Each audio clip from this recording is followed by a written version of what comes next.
Hi friends, இன்றைக்கி வந்து நம்ம கிராமத்து ஸ்டைலில் ஒரு சூப்பரான கருணக்கிழங்கு குழம்பு பார்க்க போகிறோம். வாங்க எப்படி பண்ணலாங்க பார்த்து பார்க்கலாம். பார்க்கவே எவ்வளோ சூப்பராக இருக்குது பாருங்க. இதுக்கு சைடிஷாக பார்த்தீங்கன்னா கல்யாண வீட்டு ஸ்டைலில் ஒரு கோஸ் பொரியல் தாங்க பண்ண போகிறோம். இதுக்கு இன்னொரு பேர் பிடிக்கரணன்னு சொல்லுவாங்க. இப்போது நம்ம பிடிக்கரண குழம்பு எப்படி பண்ணலாங்க பற்றி பார்க்கலாம். அதுவும் கிராமத்து ஸ்டைலில். ஃபஸ்ட்டு பார்த்தீங்கன்னா நம்ம கிழங்க வேக வச்சு எடுத்துக்கலாம். ஒரு 2 விசில் வச்சு எடுத்தாலே போதும், நம்மளுக்கு ஈஸியாக கிழங்கு வெந்து வந்துடும். இப்போ 2 விசிலுக்கு அப்புறம் நம்ம திறந்து பார்க்குறோம் கிழங்கு வெந்துருச்சான்னு ஒரு கத்தியை வச்சு கூட நம்ம குத்தி பார்த்துக்கலாம். கிழங்கு வந்து நம்ம தோலெல்லாம் உரித்து நல்லா க்ளீன் பண்ணி தனியாக எடுத்து வச்சிடலாம்.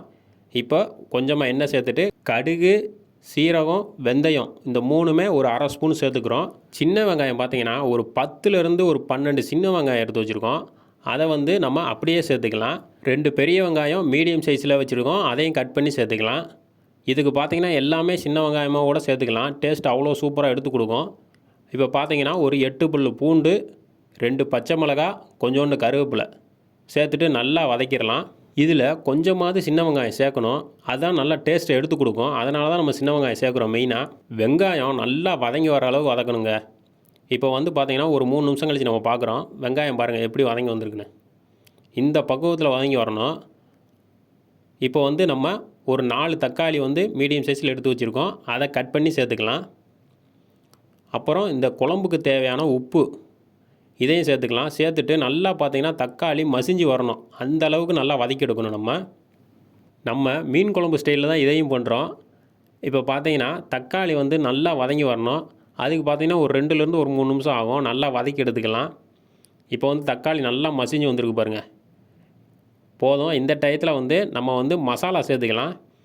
1/4 ஸ்பூன் மஞ்சள் தூள், மிளகாத்தூள் பார்த்திங்கன்னா ஒரு 1/4 ஸ்பூன் சேர்த்துக்கலாம். வேணால் இதுக்கு காரம் அதிகமாக இருக்கக்கூடாது, கம்மியாக தான் இருக்கணும். காரம் அதிகமாக இருந்துச்சுன்னா டேஸ்ட்டு மாறிடும், அதுக்கு தான் அளவான காரமாக இருக்கணும். இப்போ வீட்டில் அரைச்ச குழம்பு மசால் பொடி ஒரு 2 ஸ்பூன் சேர்த்துருக்கோம். சேர்த்துட்டு நல்லா கலந்து விட்ருவோம். இப்போ ஒரு எலுமிச்சம்பழம் சைஸுக்கு புளியை வந்து கரைச்சி வச்சுருக்கோம், அதையும் சேர்த்துக்கலாம். சேர்த்துட்டு நல்லா கலந்து விடுவோம். கிரேவி பார்த்திங்கன்னா நல்லா திக்னஸாக இருக்குது. இப்போ எக்ஸ்ட்ரா ஒரு கிளாஸுக்கு தண்ணி சேர்த்துக்கலாம். சேர்த்துட்டு நல்லா மசாலா கொதித்து வரணும். நம்ம வந்து வேக வச்ச கிழங்க தோலெல்லாம் உரித்து க்ளீன் பண்ணி நல்லா கட் பண்ணி வச்சுருக்கோம். மசாலா ஒரு கொதி வந்த உடனே அந்த கிழங்க சேர்த்துடணும். நம்ம சேர்க்க போகிற கிழங்குல ஒரு சிலது நல்லா வெந்திருக்கும். அது பார்த்திங்கன்னா ஒரு 10 நிமிஷத்துக்கு நல்லா மசாலாவோடு நம்மளுக்கு நல்லா வெந்து வரும்போது ஒரு சில கிழங்கெல்லாம் அதில் நல்லா கரைஞ்சிரும். கரையும் போது தான் நம்மளுக்கு டேஸ்ட்டு நல்லா எடுத்து கொடுக்கும். இப்போ வந்து நம்ம கிழங்க சேர்த்தாச்சு. பார்த்துருப்பீங்க எப்படி நம்ம கிழங்கு கட் பண்ணி வச்சுருந்தோம்னு. இப்போ நல்லா பார்த்தீங்கன்னா தட்டு போட்டு மூடிடலாம். ஒரு 10 நிமிஷத்துக்கு சிம்லேயே வச்சு அப்படியே விட்டுருவோம். நல்லா 10 நிமிஷம் கழித்து திறந்து பார்க்குறோம். நம்ம எண்ணெயெல்லாம் தெளிஞ்சு வந்துருக்கு பாருங்கள் மேலே. நல்லா குழம்பு நம்மளுக்கு ரெடி ஆயிடுச்சு. கிழங்கெல்லாம் சூப்பராக வெந்து வந்திருக்கும். இந்த டயத்தில் கிரேவியும் பார்த்தீங்கன்னா பாருங்கள் எப்படி இருக்குன்னு, அப்படியே கட்டியாக இருக்குது பாருங்கள். இந்த டயத்தில் நம்ம இறக்கிடணும். இந்த டயத்தில் நம்ம இறக்குனா தான் ஒரு அரை மணி நேரம் 1 மணி நேரம் கழித்து நம்ம சாப்பிடும் போது கிரேவி வந்து கரெக்டான பக்குவத்தில் வந்து இருக்குங்க.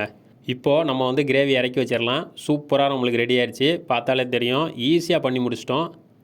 இப்போ வந்து பார்த்திங்கன்னா நம்ம கல்யாண வீட்டு ஸ்டைலில் ஒரு சூப்பரான சைடிஷ் ஒன்று தான் பண்ண போகிறோம். கோஸ் பொரியல் நல்லா பாசிப்பருப்பு தேங்காயெல்லாம் போட்டு பண்ண போகிறோம்.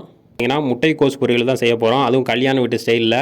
அதுக்கு கடுகு, கருவேப்பிலை, பச்சை மிளகா ஒரு 3 பச்சை மிளகா நம்ம காரத்துக்கு சேர்த்துருக்கோம். அவ்வளோதான், வேறு எந்த காரமும் இதில் சேர்க்க போகிறது கிடையாது.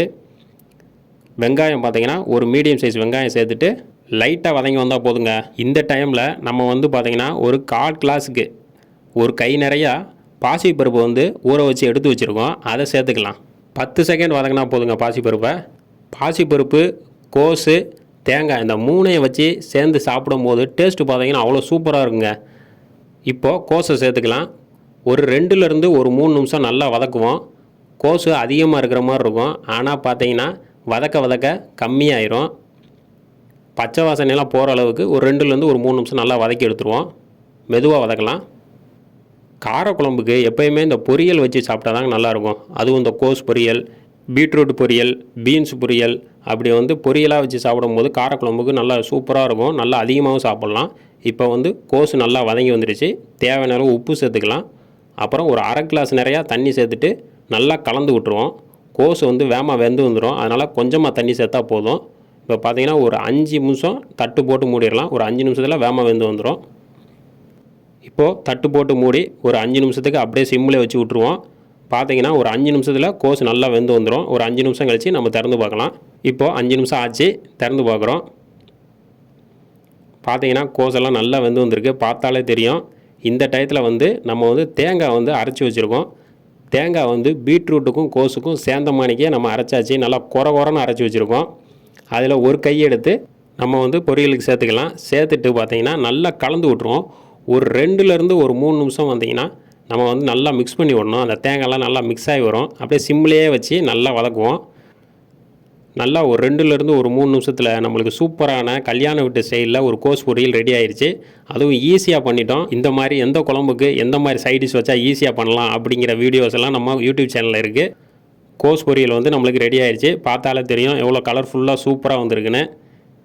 இதை வந்து இந்த டயத்தில் நம்ம இறக்கி வச்சிடலாம். நல்லா கருணக்கிழங்கு குழம்புக்கு நல்லா கோஸ் பொரியல் வச்சு சாப்பிடும்போது டேஸ்ட்டு பார்த்தீங்கன்னா அவ்வளோ சூப்பராக இருக்குங்க. ஈஸியாக பண்ணி முடிச்சிட்டோம். பார்த்தாலே தெரியும் கோஸ் பொரியல் பண்ணுறது எவ்வளோ ஈஸின்னு. சிம்பிளாக பண்ணி முடிச்சிட்டோம். இப்போ பார்த்தீங்கன்னா நம்ம 1 மணி நேரம் கழித்து சாப்பிட்றோம். கிரேவி எவ்வளோ திக்னஸாக வந்திருக்கு பாருங்கள். நம்ம வீடியோ பிடிச்சிருந்தா லைக் பண்ணுங்கள், ஷேர் பண்ணுங்கள், சப்ஸ்கிரைப் பண்ணுங்கள் ஃப்ரெண்ட்ஸ். நெக்ஸ்ட் வீடியோவில் பார்க்கலாம். பாய்.